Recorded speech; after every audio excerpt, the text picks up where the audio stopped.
안녕하세요, 여러분. 오늘 밤 우리는 아주 오래전 조선 창덕궁의 한방에서 들려오는 울지 않는 아기의 침묵 속으로 들어가 보려고 합니다. 이 이야기는 조용하지만 이상하게도 숨이 막히는 듯한 공기로 시작됩니다. 그리고 그 공기 속에서 갓 태어난 저는 아마 살아남지 못할 거예요. 그렇게 태어나자마자 예감처럼 몸을 감싼 침묵과 뒤이어 들려온 누군가의 떨리는 숨소리는 아직도 제 귓가에 남아 있습니다. 편안해지기 전에 잠시 시간을 내어 동영상에 좋아요를 눌러주시고 구독도 해주세요. 하지만 제가 하는 방식이 정말 마음에 드실 때만요. 그리고 지금 보고 계신 여러분의 위치와 현지 시간도 알려주시고요. 자, 불을 끄고 선풍기를 켜서 편안한 소리를 내고 오늘 밤 시작해 볼까요? 저는 그날을 직접 기억하지 못합니다. 하지만 수없이 많은 기록과 어른들의 이야기 속에서 그 장면은 마치 제 눈앞에서 재생되듯 생생합니다. 찰사 66년 어느 날, 수강전 안쪽은 100번쯤 숨을 참은 것 같은 무거움으로 가득했다고 하죠. 모두가 고대하던 예종의 아들에게서 울음이 들리지 않는다는 이유 하나만으로요. 아기가 울지 않는다는 건 그 시대에는 거의 죽음의 징조나 다름없었습니다.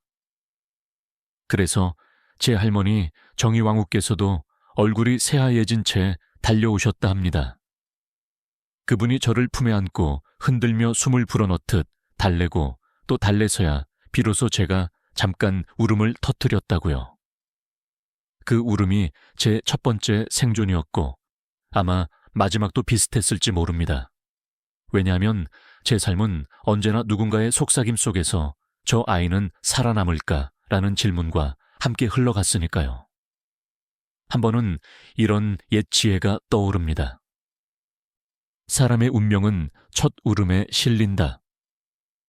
그들이 그 말을 얼마나 진지하게 받아들였는지는 모르겠지만 저는 제 첫 울음이 너무 늦게 나와서 그런지 평생 이상한 운명 속에 떠밀리며 살았습니다. 그리고 이상하게도 금붕어는 잠을 자지 않는다는 사실처럼 아무 관계 없어 보이지만 어딘가 쓸데없이 기억하고 있는 사실처럼 저 역시 평생을 반쯤 깨어있고 반쯤 잠든 채 살았던 것 같습니다. 제 울음을 바라보던 그 방 한쪽에는 또 다른 여인이 있었습니다. 제 생모가 아니라 훗날 연산군의 어머니가 될 그분 송씨였습니다. 기록에 따르면 그녀는 그 순간 절망에 빠졌다고 했습니다. 제가 울었기 때문이 아니라 제가 살아있다는 것이 왕위계승의 길을 막아버리기 때문이었을지도 모르죠. 당시 저는 예종의 아들, 곧 태어나자마자 왕위계승 1순위로 기록될 아이였습니다. 그리고 그녀에게도 똑같은 자리에 앉힐 수 있는 자기 아이가 있었으니까요. 울지 않는 아기, 울어버린 아기. 기묘하게도 제 운명은 바로 그 중간 어딘가에서 결정된 셈입니다. 지금 생각해보면 그 작은 방 안에서 이미 거대한 권력의 그림자가 자라고 있었던 것 같습니다. 저의 미약한 울음 뒤에서 몇 년 뒤 온 조선을 흔들어 놓을 음모와 야망이 차곡차곡 쌓이고 있었죠. 하지만 그 사실을 당시에 저는 알지 못했습니다. 아니, 평생을 살면서도 완전히 다 이해하지 못했을지도 모릅니다. 학문적 논쟁에서는 늘 이렇게 말하죠. 당대의 기록은 의도된 침묵과 왜곡을 포함한다. 그 말이 참이든 거짓이든 저는 그 침묵의 가장 깊은 곳에서 태어난 셈입니다. 저의 첫 기억이 무엇이었는지는 잘 모르겠습니다. 다만 주변 어른들은 늘 말했습니다. 그 아이는 태어날 때 울지 않았다. 마치 그 말이 제 인생의 모든 단서를 품고 있는 듯한 표정으로요. 아무래도 어릴 적부터 저는 남들과 조금 다른 공기를 안고 자란 것 같습니다. 말하자면 제 첫 숨은 조용했고 제 첫 울음은 너무 늦었습니다. 그리고 우리는 늘 그렇지 않나요? 너무 조용한 시작은 결국 너무 시끄러운 운명을 끌어들이곤 합니다. 조선에서 왕으로 태어나는 일은 축복처럼 보이지만 안에서 들여다보면 오히려 가장 위험한 자리에 서는 일입니다. 저는 그 위험 속에 태어나 울음 한 번으로 겨우 생명을 붙잡았고 그 다음부터는 평생을 연기하듯 살게 됩니다. 하지만 그 이야기는 조금 더 뒤에서 천천히 들려드릴게요. 예종이 승하하던 그 해, 저는 고작 4살이었습니다. 4살짜리 아이가 세상의 흐름을 무엇이라고 알겠습니까? 그저 햇빛이 비치는 방향을 따라 달리고 종이 울리면 겁을 먹고 차가운 숫자가 입술에 닿으면 인상을 찌푸리는 그런 나이에 저는 조선의 왕위 계승 서열 1위에서 한순간에 미끄러져 내려왔습니다. 물론 그때의 저는 아무것도 몰랐지만 그날 궁궐 복도에 가득했던 어른들의 떨리는 숨과 무거운 발걸음이 아직도 제 기억 곳곳에 먼지처럼 남아 있습니다. 이상하게도 아마 살아남지 못할 거예요 라는 느낌은 그때 이미 제 삶에 깃들어 있었는지도 모릅니다. 편안해지기 전에 좋아요와 구독도 부탁드리고요. 여러분이 계신 위치와 현지 시간도 댓글로 남겨주세요. 자, 선풍기 소리 조금 더 키우시고요. 이야기를 이어가겠습니다. 예종이 갑작스럽게 세상을 떠난 날, 수많은 시선이 제게 향했다고 합니다. 울지도 웃지도 못하던 작은 아이였던 제가 갑자기 나라의 중심에 떨어진 것이죠. 그리고 어린 왕자를 바라보는 눈빛은 늘 둘 중 하나였습니다. 저 아이를 지켜야 한다. 혹은 저 아이를 치워야 한다. 그 둘 사이의 차이가 얼마나 빠르게 뒤바뀌는지는 조선 500년 역사가 충분히 증명해 줍니다. 정의왕후 할머니는 제 손을 잡지도 않은 채 이렇게 말했다고 하죠. 너무 어리다. 나라를 맡길 수 없다. 그 말은 겉으로 보기엔 합리적이었고 실제로 기록에도 그렇게 남아 있습니다. 하지만 어른들의 세계는 늘 그렇듯 겉으로 드러난 이유가 전부는 아니었겠죠. 왕위는 피가 아니라 칼과 손에 달린 것이라는 사실을 그들은 누구보다 잘 알고 있었습니다. 특히 그 시대의 조정은 훈구 대신들의 숨결조차 칼날처럼 날카로웠습니다. 한명회를 비롯한 권세가들은 늘 가장 다루기 쉬운 왕을 원했습니다. 역사는 이런 상황을 두고 학문적 논쟁이 여전히 계속된다라고 말하곤 하죠. 하지만 저는 학문적 논쟁보다도 인간의 속내가 얼마나 단순한지를 더 많이 봤습니다. 그날 저는 예종의 아들에서 순식간에 제한대군이라는 새로운 이름으로 내려왔습니다. 이름은 바뀌었지만 그 순간 제 운명은 더 크게 꺾였습니다. 사람들은 늘 말했습니다. 어린 왕은 위험하다. 저는 그 말의 의미를 나중에야 알았습니다. 그 말 속에는 저를 보호하려는 의지보다 저를 위험한 존재로 만들어버리는 의미가 더 크게 들어있었으니까요. 어린 왕은 흔들리기 쉽고 흔들리는 왕은 권력자들의 칼끝 아래 놓이기 쉽습니다. 그들은 저를 위해서가 아니라 자신들을 위해 다른 왕을 골랐던 것이죠. 하지만 한 가지 웃긴 것은요. 사실 4살짜리 저는 왕이 되기에는 너무 어렸고 바보가 되기에는 너무 똑똑했다고 합니다. 이 말이 기묘하죠. 하지만 당시 저를 돌보던 유모 그물은 늘 그랬습니다. 이 아이는 눈치가 너무 빨라서 오히려 위험하다고. 나중에 생각해보면 아마 그 눈치 때문에 저는 차라리 바보를 선택하게 된 것 같습니다. 바보는 죽지 않으니까요. 아무튼 성종이 왕이 되던 날 아직 제 손엔 글자도 제대로 써보지 못한 붓이 들려 있었고 그 무게가 평생을 짓누르게 될 줄은 꿈에도 몰랐습니다. 궁궐 뜰에서 보이던 단풍잎은 분명 그 해에도 붉게 물들었을 텐데 저는 그 색을 제대로 기억하지 못합니다. 아마 너무 많은 사람들이 저를 바라보고 있었기 때문이었겠죠. 아이가 느끼는 시선의 무게는 어른들이 생각하는 것보다 훨씬 더 뼈 아프니까요. 그러고 보면 고양이는 세상의 다른 어떤 동물보다도 새를 좋아하지만 실제로는 실패하는 사냥이 더 많다고 하죠. 그것처럼 제 삶도 누군가가 그려놓은 큰 사냥 속에서 끊임없이 사라질 뻔한 순간들로 가득했습니다. 4살짜리 저에게서 왕위를 빼앗았던 어른들은 저를 안전하게 지켜주기 위한 것이 아니라 자신들의 안전을 확보하기 위해 저를 구석으로 밀어 넣은 것뿐이었습니다. 그렇다고 해서 제가 불행만 겪었다고 말할 수는 없습니다. 그때의 추락 덕분에 저는 살아남았으니까요. 어느 날 밤 저는 할머니가 텅 빈 방에서 혼잣말처럼 했다는 말을 들었습니다. 저 아이는 너무 어리다. 오래 살려면 멀리 있어야 한다. 그 말은 이상하게도 저의 인생 전체를 요약하는 문장 같았습니다. 저는 늘 멀리 있었고, 늘 벗어나 있었고, 그 덕분에 오래 살았습니다.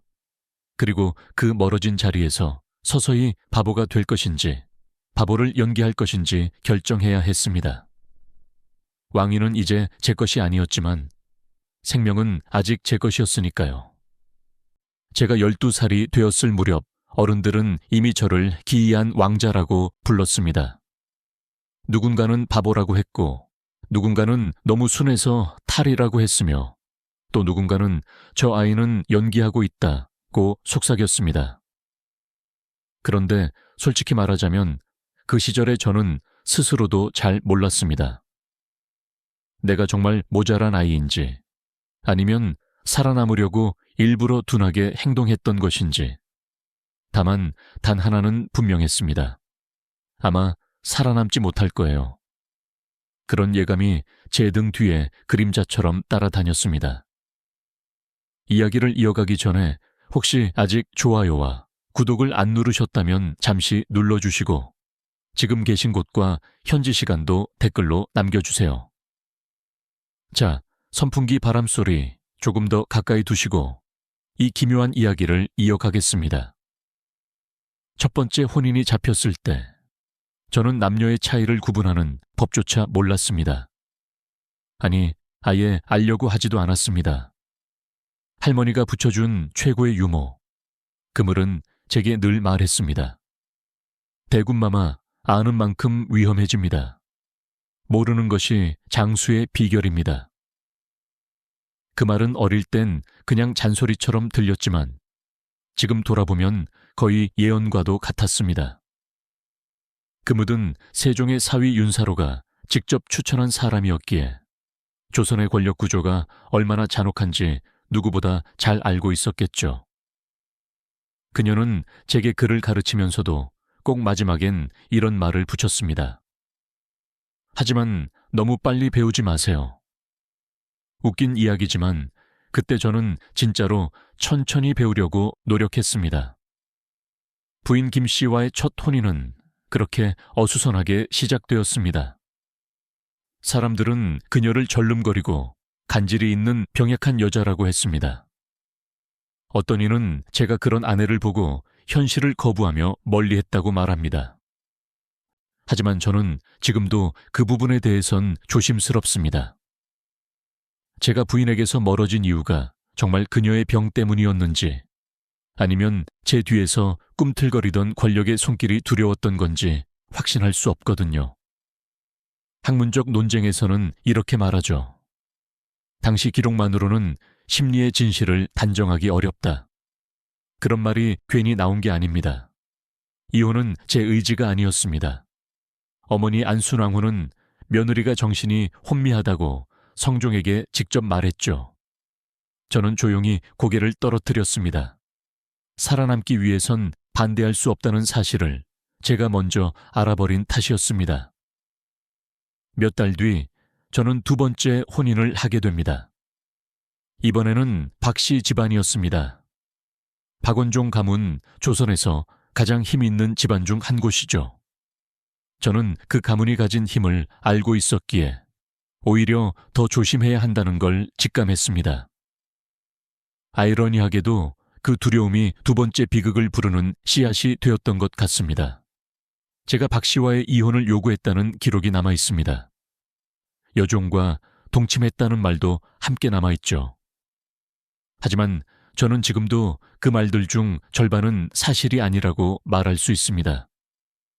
당시 조선은 소문이 칼보다 빠르고 독했습니다. 사람 하나를 무너뜨리는데 말 몇 마디면 충분했죠. 저는 제 아내가 억울했을지라도 그 억울함을 풀 용기조차 없었습니다.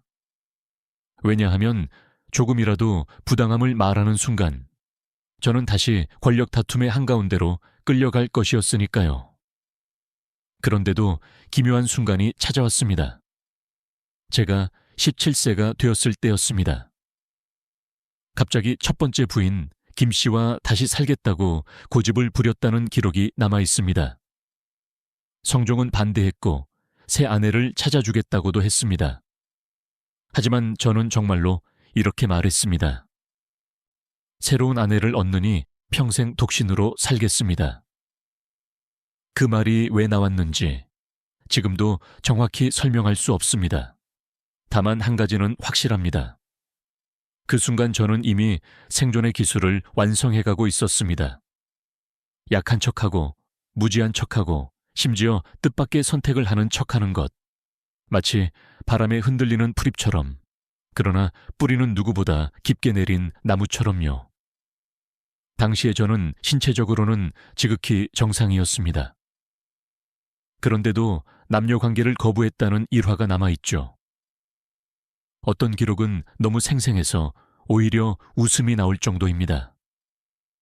한 궁녀가 제게 다가왔을 때 제가 소리를 지르며 물을 들이부었다는 이야기. 혹은 어떤 종이 몰래 오줌을 누는 모습을 보고 엉뚱한 비교를 했다는 이야기.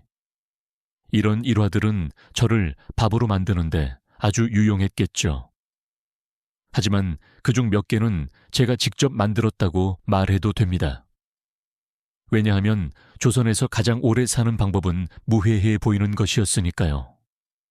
이런 이야기 하나도 덧붙여 볼까요? 인간의 뇌는 위험을 느끼면 갑자기 불필요한 기억을 떠올린다고 합니다. 예를 들어 그 시절 저는 가끔씩 아무 이유 없이 가재는 평생 3일밖에 참지 못한다는 이상한 이야기를 떠올렸습니다. 그 말이 사실인지 아닌지는 중요하지 않았습니다. 중요한 건 제 마음이 늘 위태로웠다는 것. 그래서 쓸데없는 사실들까지 방패처럼 사용했다는 것이죠. 누군가에게 바보라는 것은 모욕이지만 저에게 바보란 살아남기 위한 가장 강력한 갑옷이었습니다. 그리고 그 갑옷은 점점 더 단단해지며 제 몸에 붙기 시작했습니다. 제가 정말 바보가 된 것인지 아니면 완벽한 바보 연기를 익힌 것인지는 지금 이 순간까지도 저조차 판별하지 못하겠습니다. 제가 20살 언저리에 들어섰을 무렵 사람들은 이미 저를 한량 중의 한량, 풍류만 아는 대군, 세상 물정 모르는 바보라고 불렀습니다. 그리고 저는 그 말들 사이 어딘가에서 조용히 살아남고 있었습니다.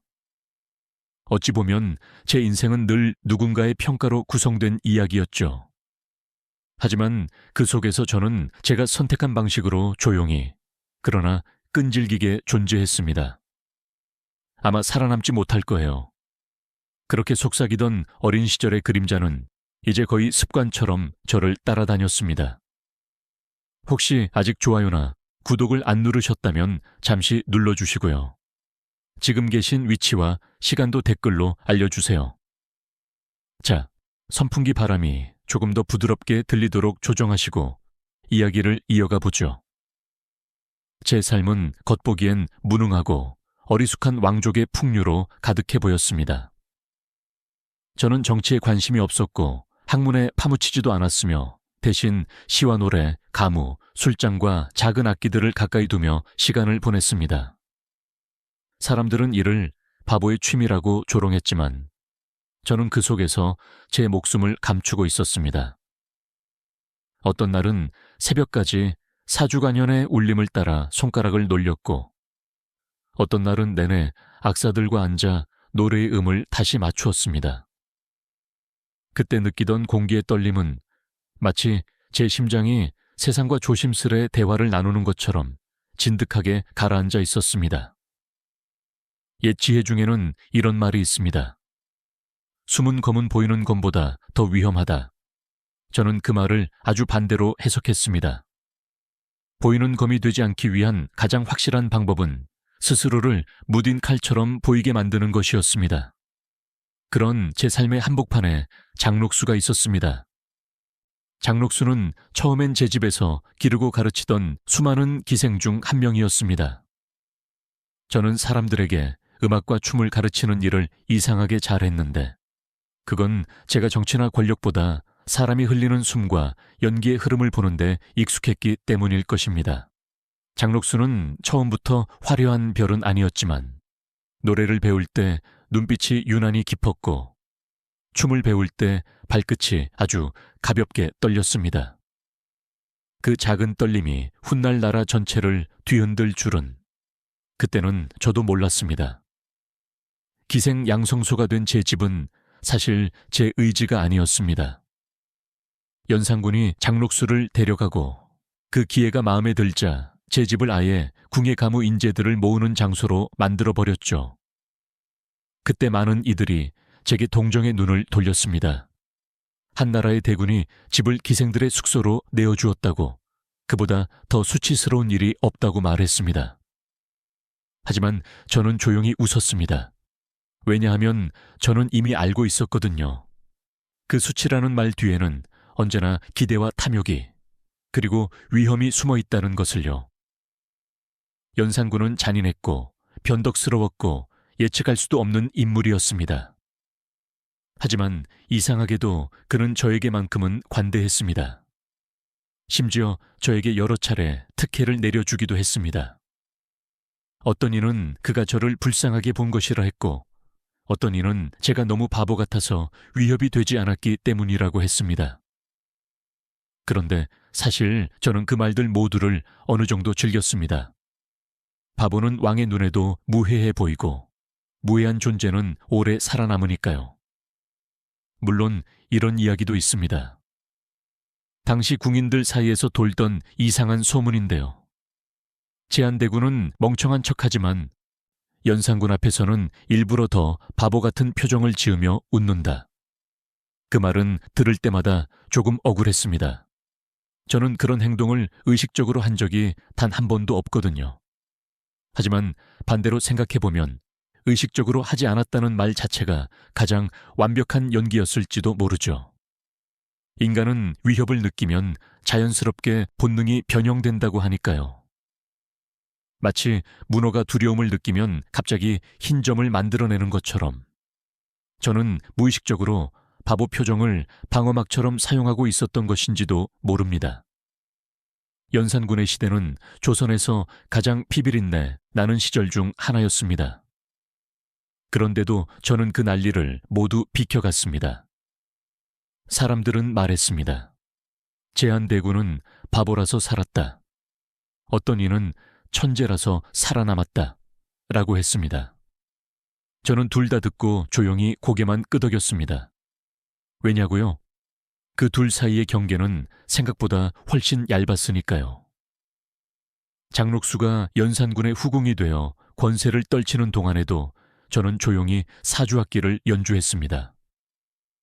제가 즐기는 기묘한 풍류는 세상 사람들에게는 한심하게 보였겠지만 저에게는 그 어떤 칼보다 안전했고 그 어떤 학문보다 자유로운 공간이었습니다. 당시 기록에는 제한대군은 학문을 몰라 글을 언문으로만 쓴다고 되어 있습니다. 사람들이 비웃었죠. 하지만 그 언문 한 줄 한 줄은 사실 제 생존법을 적은 아무나 다름없었습니다. 한문을 쓰는 순간 누군가가 제 글을 정치적 혐의로 사용했을지도 모르니까요. 가끔 저는 생각합니다.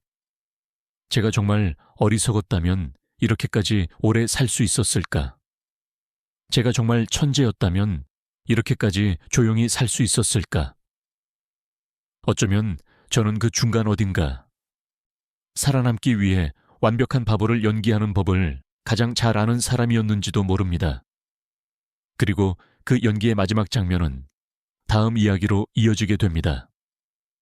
제가 예순을 넘겨 마지막 숨을 내쉴 무렵 제 삶을 들여다본 사람들은 두 가지 질문을 끝내 놓지 않았습니다. 제한대군은 진짜 바보였는가? 혹은 바보인 척한 천재였는가? 저는 이 두 궁금증 사이에서 평생을 살았고 결국 죽음에 가까워지자 그 질문들이 오히려 저를 편안하게 만들었습니다. 왜냐하면 제 대답은 언제나 같았기 때문입니다. 나는 그저 살아남고 싶었다. 그리고 어쩌면 살아남기 위해서라면 아마 살아남지 못할 거예요 라는 불안조차 평생 제 곁에 있어야 했는지도 모릅니다. 혹시 아직 좋아요나 구독을 누르지 않으셨다면 잠시 눌러주시고요. 지금 계신 위치와 현지 시간도 댓글에 남겨주세요. 마지막 이야기를 시작해 봅시다. 선풍기 바람을 조금 더 낮은 속도로 줄여주세요. 마치 조용히 마무리하는 악장의 템포처럼요.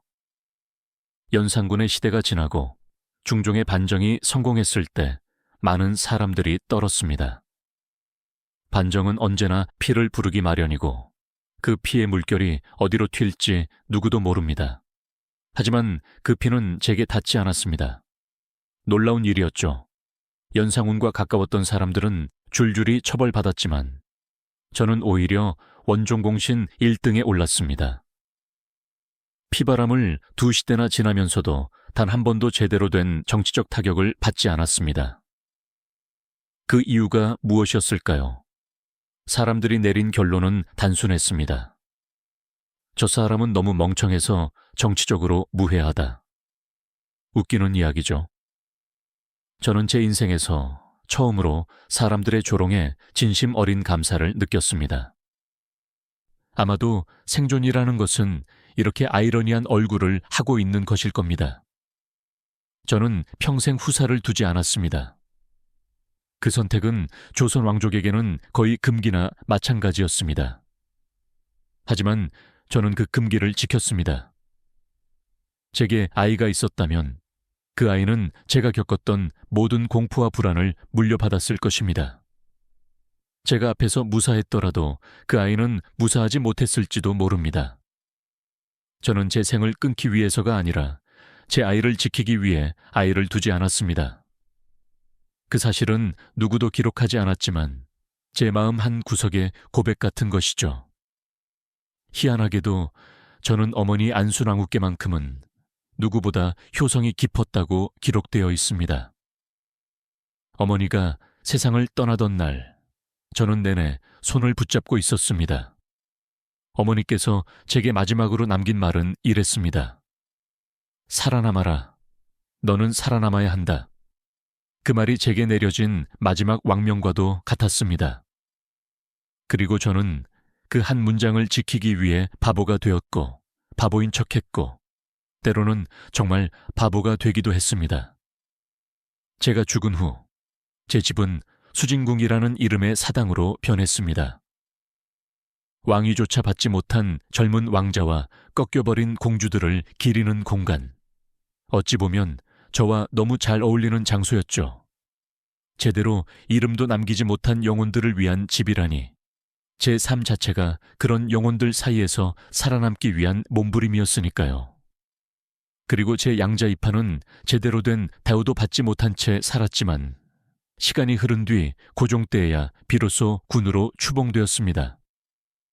조선의 역사가 끝나가던 그 시점에야 비로소 제 후손들이 이름을 되찾은 셈입니다. 웃기다고 할까요? 아니면 역사가 그렇게라도 균형을 맞추려고 한 걸까요? 그 뒤 2016년 경기도 화성에서 머리 없는 시신이 발견되었을 때 사람들은 조용히 수군거렸습니다. 혹시 제한대군의 유골이 아닐까? 기록 속에서조차 정확한 무덤의 위치가 사라져버렸다는 사실이 어쩐지 제 인생의 마지막 농담 같았습니다.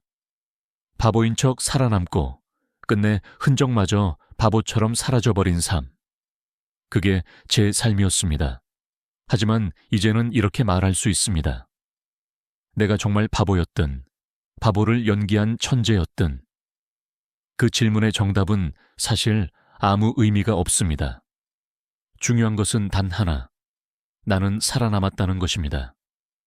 살아남지 못할 것 같던 인생에서 저는 끝까지 버텼고 조용히 늙었고 편안히 눈을 감았습니다. 조선의 피바람 속에서 그 누구보다 오래 살았습니다. 그리고 여러분, 사람들은 종종 이렇게 말합니다. 세상이 바보라고 부르는 사람 중에 가장 현명한 이가 숨어 있다. 그 말이 사실이라면 아마 저는 그 증명 중 하나였을지도 모르죠. 오늘 밤 이야기했던 제한대군의 생애는 조선 왕실에서 가장 기묘하고 아이러니한 생존의 역사였습니다. 태어날 때 울지 않아 모두를 놀라게 했던 아기는 왕이 될 운명을 지녔으나 단 한 번의 정치적 바람에도 쉽게 흔들릴 만큼 연약했습니다. 니살의 왕위에서 밀려난 순간부터 그의 삶은 이미 보이지 않는 칼날 위에 놓여 있었습니다. 그리고 그는 그 칼날을 건너기 위해 사람들 눈에 무해한 존재가 되는 길을 선택했습니다. 남녀 관계를 모른다는 조롱, 기묘한 풍류와 한량 같은 삶, 학문을 멀리하고 언문만 쓰던 모습. All of these 와 단순한 어리석음이 아니라 생존을 위한 방패였는지도 모릅니다. 실제로 그는 연산군의 피바람과 중종 반정의 살육을 무사히 지나갔고 오히려 공신의 자리까지 받았습니다. 이는 조선 왕족 중에서도 극히 드문 경우였죠. 후사를 남기지 않은 그의 선택은 흔히 비웃음거리가 되었지만 그 안에는 아이를 권력의 희생양으로 만들지 않기 위한 깊은 두려움도 숨어 있었습니다. 마지막 순간까지 그는 조용했고 무해했고 그리고 기묘하게도 현명했습니다. 제한대군의 삶은 우리에게 이렇게 속삭입니다. 때로는 가장 멀어 보이는 길이 가장 안전한 길일 수 있다. 그리고 세상이 바보라고 부르는 사람 중에 가장 지혜로운 자가 숨어 있을지도 모른다.